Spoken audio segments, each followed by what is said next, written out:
Mheshimiwa Mnyongo, naibu waziri wa madini, kwa pamoja na naibu mawaziri wote ambao mko hapa. Natambua pia uwepo wa mawaziri wa Jamhuri ya Muungano wa Tanzania ambao mko hapa. Profesa Simon Samuel Msanjila, katibu mkuu wa madini na katibu wa makatibu wakuu. Mheshimiwa Dastan Luka Kitandula, mbunge, mwenyekiti wa kamati ya kudumu ya Bunge ya nishati na madini. Makamu mwenyekiti dada yetu Mheshimiwa Mariam Ditopile, mbunge, na waheshimiwa wabunge wote ambao mko hapa ndani, viongozi wa vyombo vya ulinzi na usalama, Mheshimiwa Paul Makonda, mkuu wa mkoa wa Dar es Salaam, mwenyekiti wa Tume ya Madini Tanzania Profesa Kikula, waheshimiwa mabalozi wote kutoka nchi mbalimbali mliopata nafasi ya kuja hapa leo, washirika wa maendeleo ambao pia tunafanya kazi pamoja, watoa mada wetu katika kongamano hili. Kwenye eneo hili naomba nitambue sana uwepo wa mpambanaji, mpiganaji, mpinga rushwa mkubwa Profesa Lumumba, ambaye pia ni mwadhiri ambaye amejipambanua kupambana na rushwa na kuzipongeza nchi zinazopambana na rushwa kama Tanzania. Na mimi nataka nikuhakikishie nchi hii mla rushwa, tunaendelea na kauli mbiu yako ya kuwa maglify wala rushwa wote. Kwa tunatambua mchango wako wa kupambana dhidi ya wala rushwa. Ndugu John Bina, rais wa shirikisho la vyama vya wachimba madini FEMATA, viongozi wa Chamber of Mines, viongozi wa wachimbaji wadogo pamoja na wachimbaji wadogo wote ambao umepata fursa ya kuja kwenye mkutano huu. Natambua pia uwepo wa wafanyabiashara wa sekta ya madini, wawekezaji, viongozi wa dini, wadau mbalimbali katika sekta ya madini, bila kuwasahau waandishi wa habari, wageni waalikwa, mabibi na mabwana, habari tena za mchana. Ndugu washiriki, awali ya yote napenda kumshukuru Mwenyezi Mungu mwingi wa rehema aliyetujalia kuwa na afya njema na kutuwezesha kukutana hapa siku hii ya leo ambayo ni siku ya pili ya mkutano wetu. Mkutano wetu ni mkutano muhimu unaozungumzia uwekezaji katika sekta ya madini, hasa kwa mwaka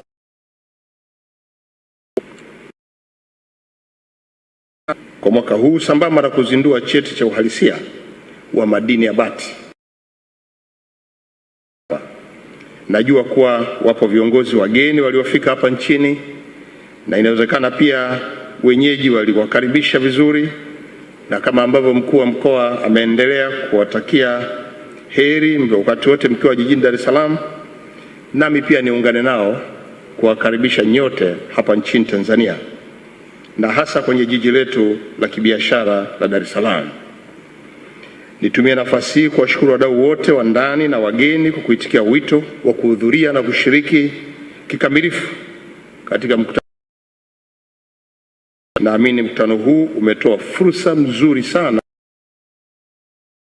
wa sekta hii ya madini kuwezesha kutambua fursa za uwekezaji zilizopo katika kila nchi, ikiwemo fursa zilizopo hapa kwetu Tanzania.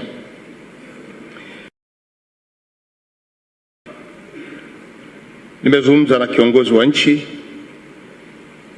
kumjulisha uwepo wa mkutano huu mkubwa kabisa unaojumuisha uwakilishi wa mawaziri kutoka nchi za maziwa makuu, na kwamba nitafanya haya ambayo nayafanya kuzungumza na nyie, lakini baadaye kuzindua cheti cha uhalisia. Amenituma nije kuleta salamu zake. Kwa hiyo pokeeni salamu zenu kutoka kwa Mheshimiwa Dr. John Pombe Magufuli, Rais wa Jamhuri ya Muungano wa Tanzania. Lakini si yeye peke yake, ni pamoja na mama yetu Mheshimiwa Samia Suluhu Hassan, makamu wa rais, anawasalimia sana. Viongozi wetu hawa wote, kwanza mwapongeza kwa kukubali kushiriki kwenye mkutano huu, lakini mbili, kupitia vyanzo vyake amepata taarifa ya mjadala mzuri sana mlioufanya katika kufikia hatima ya kutambua fursa za madini hapa nchini na nchi nyingine jirani. Kwa hiyo wanaendelea kuwatakia kila laheri kwenye mkutano huu, na kwamba mkutano huu ni lazima uzae matunda ya kuendeleza sekta hii ya madini. Na pia amefurahi sana kusikia kwamba nitafanya kazi ya uzinduzi wa cheti cha uhalisia, Certificate of Origin, kwa madini ya bati. Kwa hiyo haya yote ndio ambayo viongozi wetu wanayategemea.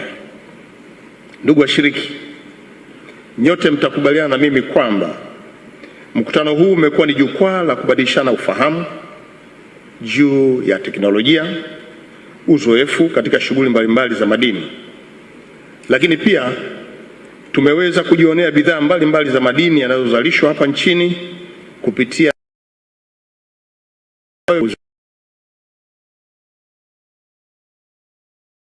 ya madini. Maazimio na mikakati mlioiweka ni muhimu sana kuongeza tija kwa nchi zetu zote na kwa wananchi wetu walio kwenye nchi zetu. Kwa ni muhimu sasa kila aliyeshiriki hapa kuyawekea maanani maazimio na mikakati mlioiweka ili kuleta tija kwenye nchi zetu. Hali kadhalika, napongeza uzinduzi wa cheti cha uhalisia, Certificate of Origin, kwa madini ya bati ambayo inapatikana sana wilaya ya Kyerwa mkoani Kagera na maeneo mengine ambayo yanazalisha bati.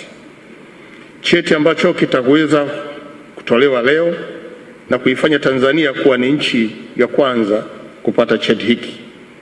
Uzinduzi wa cheti hiki ni muhimu kwa taifa letu na nchi wanachama wa Jumuiya ya Maziwa Makuu, kwa sababu itaanza kudhibiti na kufuata taratibu za kuyapata madini yenyewe, lakini pia namna ya kupata masoko yake ikiwemo na uwekezaji. Kwa hiyo ni matarajio yangu kila mmoja wetu kwamba uzinduzi mliofanya wa awali katika kutekeleza itifaki ya kuzuia uvunaji haramu wa rasilimali, yani Protocol Against the Illegal Exploitation of Natural Resources. Ndugu washiriki, mimi nafahamu pia kwamba mkutano wa aina hii unayohusu sekta madini mara nyingi unafanyika kwa mara hapa nchini, unafanyika kwa mara pili, na nitoe wito kwa nchi wanachama kuhakikisha kwamba mikutano ya aina hii iweze kuandaliwa katika nchi nyingine na iwe pia endelevu katika kutoa fursa za wadau kutambua fursa zilizopo katika kila nchi ambayo inazalisha madini. Ni imani yangu kwamba mambo mliojifunza katika mkutano huu yatasaidia sana kuongeza kasi ya kukua kwa mchango wa sekta madini katika pato la taifa. Wizara ya Madini ishirikiane na wadau wengine katika kuhakikisha kwamba mkutano huu unaendelea kuboreshwa kila mwaka na kuongeza idadi ya washiriki ili kupanua uelewa wa pamoja. Ndugu washiriki, napenda nitumie nafasi hii pia kueleza kidogo namna sekta hii ya madini inavyoimarika hapa kwetu. Kama mlivyosikia katika maelezo mbalimbali yaliyotangulia, sekta madini hapa nchini imeendelea kuimarika vizuri, na serikali kwa upande wake nayo inaridhishwa na kuimarika kwa utendaji kazi wa sekta hii ya madini kupitia wizara yetu ya madini kwa pamoja na tume yetu ya madini Tanzania. Mafanikio mengi yameelezwa, ikiwemo kuongezeka kwa mchango wa sekta madini katika pato la taifa, lakini nanyi mmeweza kujionea kupitia maonyesho huko nje kutoka kwa wajasiriamali wetu namna sekta hii inavyoweza kutoa mchango mkubwa wa taifa. Mathalani, kupitia taarifa ya hali ya uchumi ya mwaka 2019 katika kipindi cha nusu ya kwanza ya mwaka wa fedha wa 2019-2020, mchango wa sekta madini ulikuwa kwa 13.7%. Katika kipindi hicho, sekta ya madini ilikuwa ya pili katika kuchangia pato la taifa, ikitanguliwa na sekta ya ujenzi ambayo ilichangia pato la taifa kwa 16.5%. Ndugu washiriki, katika kipindi cha nusu mwaka wa fedha 2019-2020, serikali kupitia sekta ya madini imeweza kukusanya shilingi bilioni 242.53 sawa na 51.5% ya lengo la mwaka la kukusanya shilingi bilioni 470 8.89. Makusanyo hayo yalitokana na vyanzo vifuatavyo: kwanza, mrahaba, lakini pia ada ya ukaguzi wa madini. Tunayo pia huduma za kimaabara, mauzo ya machapisho mbalimbali ya kijiolojia, pamoja na ada za leseni. Haya maeneo ndio ambayo yanatuingizia fedha. Ndugu washiriki, katika kukabiliana na utoroshwaji wa madini, serikali iliamua kuanzisha masoko ya madini nchini kwa lengo la kuondoa mianya ya kuweza kufanya biashara ya madini kupitia njia. Hadi sasa tuna jumla ya masoko ya madini kwenye mikoa 27, mikoa yote, jumla ya maduka 27 na vituo vidogo vya ununuzi wa madini 28 kote nchini. Masoko haya yamekuwa na mchango mkubwa sana katika kuimarisha upatikanaji sahihi wa pamoja na ilivyokuwa ukilinganisha na ilivyokuwa awali kabla ya kuanzishwa kwake. Lakini pia nitumie na fursa hii kuwafahamisha wadau wa mkutano huu kuwa masoko haya yako wazi kwa sote na kwa marafiki wa nchi za Jumuiya ya Maziwa Makuu, lakini sio kwa nchi za Jumuiya ya Maziwa Makuu peke yake, kwa nchi yoyote bara la Afrika na ulimwenguni kuja kuuza madini hapa Tanzania. Na masoko haya yanafanya kazi kimsingi na kwa misingi vile vile ya kiushindani na uwazi wa biashara. Pia niwahakikishie kuwa masoko yetu yana ulinzi na usalama wa kutosha na sifa zote za kimataifa zinazohitajika katika kuendesha biashara hiyo zipo. Hivyo basi, endeleeni kuyatumia masoko haya hapa nchini kwa nchi ambazo hazina masoko, mkijipanga kuanzisha masoko kama mpango huo upo. Ndugu washiriki, masoko ya madini, serikali pia imefanikiwa kuhamasisha wamiliki wa migodi kuchangia zaidi katika huduma za jamii na kuimarisha usimamizi wa shughuli zinazofanywa na wachimbaji wakubwa, wachimbaji wa kati na wachimbaji wadogo. Imefanikiwa kwa serikali katika kumiliki na kusimamia migodi, ikiwa ni pamoja na kumilikishwa 16% ya hisa katika migodi, pamoja na kufunganisha sekta ya madini na sekta nyingine za kiuchumi hapa nchini. Kwa maelezo haya, hapo ndiko ambako tunaona kabisa kwamba Tanzania imeanza kupata mafanikio makubwa. Shiriki mwanzilishi itaendelea kutekeleza makubaliano yote kuhusu masuala ya maziwa makuu. Aidha, nitoe wito kwa Secretariat kuhakikisha kuwa nchi zote wanachama zinatekeleza makubaliano tuliyojiwekea kama Secretariat ihakikishe kuwa inatoa taarifa za utekelezaji wa majukumu yake kwa nchi wanachama, ikiwemo na kuanza kubuni maeneo mapya ya ushirikiano ili kuboresha umoja tulionao. Serikali ya Tanzania kwa upande wake itaendelea na utekelezaji wa masuala mbalimbali ya umoja huu wa nchi za maziwa makuu ICGLR, ikiwemo utekelezaji wa masuala yote yaliyobainishwa kwenye itifaki ambayo yanalenga kuzuia uvunaji haramu wa rasilimali hii na mengineyo. Hivyo basi, nitoe wito kwa mawaziri wote wanaohusika na utekelezaji wa itifaki hizi kutekeleza kama inavyopaswa na kwa umakini mkubwa ili kuiwezesha nchi yetu au nchi zenu kunufaika ipasavyo. Ndugu washiriki, ni imani yangu kwa kupitia maazimio na mikakati mbalimbali mliojiwekea kupitia kongamano hili pamoja na hatua hii muhimu iliyofikiwa ya kuzuia uvunaji haramu wa rasilimali hizi kwa utoaji wa cheti cha uhalisia kwa madini ya bati, Tanzania itaweza kufikia azma kuifanya sekta madini kuchangia kwenye pato la taifa kwa 10% ifikapo mwaka 2025. Ndugu washiriki, wakati naelekea kuhitimisha hotuba yangu, niendelee kuishukuru na kumshukuru Mheshimiwa Doto Biteko na wizara yake na watendaji wote wa wizara yetu ya madini kwa pamoja na tume kwa namna ambavyo wanachapa kazi vizuri na kusimamia mwenendo wa eneo hili. Niendelee kuwashukuru pia wadau wetu wote wanaoshughulika na madini kuanzia wachimbaji wadogo, wachimbaji wa kati, wachimbaji wakubwa na wawekezaji, kwa namna ambavyo mnasaidia pia kutekeleza mahitaji ya serikali na miongozo ya serikali, na ambayo pia tumeanza kuona yanawanufaisha. Hongera sana wote ambao mnajihusisha na sekta ya madini. Kupitia nafasi hii, naomba nimshukuru sana Mheshimiwa Spika wa Bunge la Jamhuri ya Muungano wa Tanzania na Mheshimiwa Mwenyekiti wa Kamati ya Kudumu ya Bunge ya Nishati na Madini.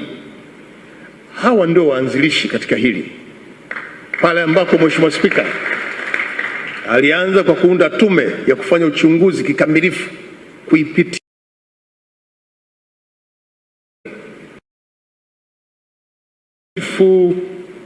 changamoto nyingi zilizokuwepo na mafanikio kidogo tuliokuwa nayo, na kutupa mwelekeo wa nini tufanye, ikiwa ndio pia mtizamo wa rais wetu Dr. John Pombe Magufuli. Leo hii tunafikia hatua hii nzuri, tunaeleza mafanikio haya. Chanzo ni bunge letu la Jamhuri ya Muungano wa Tanzania. Mheshimiwa Spika, nakushukuru sana. Niendelee pia kuwashukuru wageni wetu ambao pia leo mmekuja hapa kuungana nasi, lakini kushiriki kwenye kikao hiki. Taarifa ambayo nimepata ya mjadala wenu, mikakati yenu, mipango ya utekelezaji yenu, sisi kama serikali tunaiunga mkono, kwa sababu hiyo ndio itatufikisha mahali ambako tunapatarajia. Lakini nyie pia, kwa sababu mmetoka kwenye nchi zenu, yachukueni haya tukaanze kuyatekeleza. Pale ambako hamjaanza na kuna nchi nyingine imeanza, twende tukajifunze kwenye nchi jirani ili tuweze kupata mafanikio ya pamoja. Tukishamudu kuweka vizuri sekta hii, tutadhihirisha namna sekta hii tulivyochelewa kuiratibu mapema, na ndivyo ambavyo itaweza kuleta manufaa kwa wananchi wetu kwenye nchi zetu. Kwa hiyo kusema haya, ni matarajio yangu kwamba nyote mtaleta mrejesho katika mkutano ujao wa nini mmetekeleza katika kipindi hiki mpaka mkutano ujao, mafanikio yake, lakini pia hata changamoto tuziwekee mkakati mpya kwenye kupitia kikao hicho kilichopita. Lakini nitumie nafasi hii pia kuwakaribisha tena wageni wetu wote mliokuja kutoka nchi mbalimbali, si hapa Dar es Salaam lakini Tanzania. Tanzania ni nchi mzuri, watu wake ni wakarimu, na pia nchi yetu imebarikiwa kuwa na vivutio vingi sana vinaweza kufanya ukaburudika. Sina shaka kwamba wengi mmewahi kusikia kuhusu uwepo wa visiwa vya Zanzibar na uwepo wa fukwe mzuri sana kule Zanzibar, uwepo wa mlima mrefu kuliko milima yote Afrika, mlima Kilimanjaro, pamoja na mbuga zilizosheheni aina mbalimbali za wanyama. Si vibaya nikawatajia ili kukumbusha, kurudisha kumbukumbu zenu, kama vile Serengeti, Mikumi, Ruaha, Nyerere National Park, Burigi, Tarangire, Saadani na Ngorongoro, na nyingine ambazo sijamudu kuziweka hapa. Tanzania imebahatika kuwa na vivutio vikubwa kwenye maeneo hayo. Hivyo ni baadhi tu ya vivutio vingi ambavyo nikusudia leo niwaambie.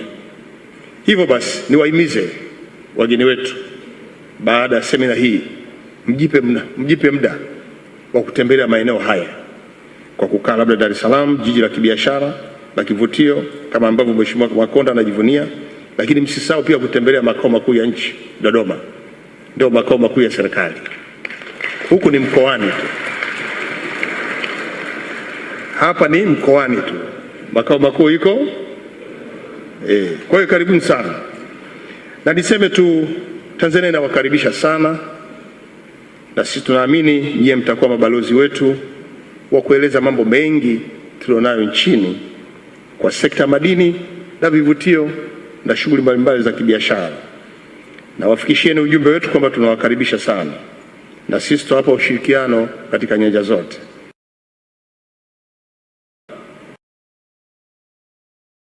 Toka kwa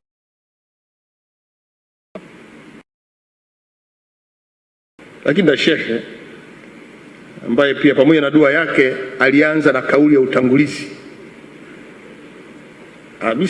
Wala msicheke, ni jambo la kawaida. Tumeanza kumjua, anamtaja mpaka Mheshimiwa Spika, lakini tunamjua.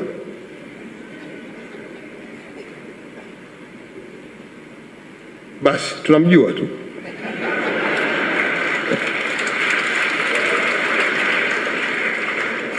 Sina uhakika lile neno alitamka kwa Kiingereza au kwa Kiswahili, kwa sababu kwa Kiingereza lina maana nyingine. Young maana yake ni mtoto. Basi tumekujua.